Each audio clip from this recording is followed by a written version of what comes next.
बहुत सारे शिष्य हैं और दिल्ली का बादशाह सिकंदर लोधी भी उनका शिष्य है। अच्छा सेऊ, एक बात बताओ, आज तक तुम्हारे गुरुजी कभी तुम्हारे घर क्यों नहीं आए?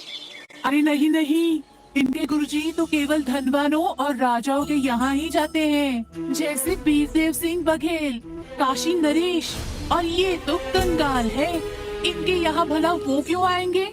नहीं, ऐसा बिल्कुल नहीं है। हमारे गुरुदेव जी को धन से कोई मतलब नहीं है। एक दिन हमारे घर भी वो अवश्य आएंगे। तुम सब देखना तब।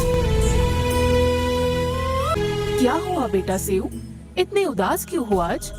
माँ, गुरुदेव हमारे घर क्यों नहीं आते? बेटा, गुरुदेव तो हमेशा हमारे साथ ही रहते हैं। वो अपने बच्चों से पल भर भी दूर नहीं होते और गुरुदेव के लाखों शिष्य हैं बेटा। ऐसे भला वो किस किस के घर जाएंगे?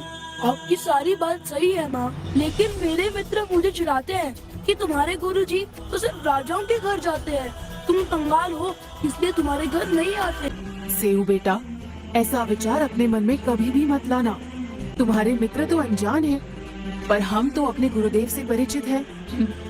उनके लिए राजा और रंक एक समान है।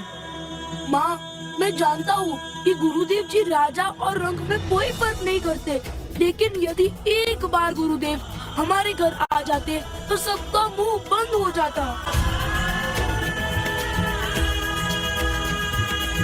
बेटा, हमने जगत की तरफ नहीं देखना है। जगत तो ना जाने क्या क्या कहेगा।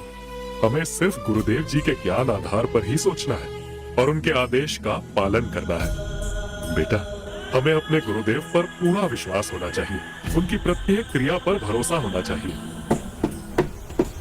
भक्त सम्मन, कोई है घर पर?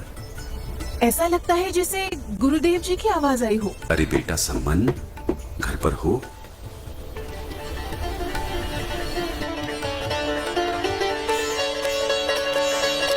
जैसे ही सेऊ ने अपने गुरुदेव की छवि को अपने दरवाजे पर देखा तो उसकी खुशी का कोई ठिकाना नहीं रहा।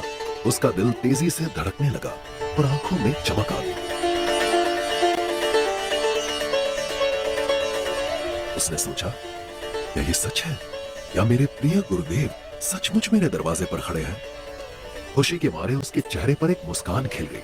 सम्मन और नेकी इतनी भावुकता में थे कि वो अपने गुरुदेव को घर के अंदर आमंत्रित करना भी भूल गए। अरे भगत जी, गुरुदेव जी को यही खड़ा रखोगे या अंदर भी आने को कहोगे? आओ भगवान, अंदर आओ। बैठो गुरुदेव जी।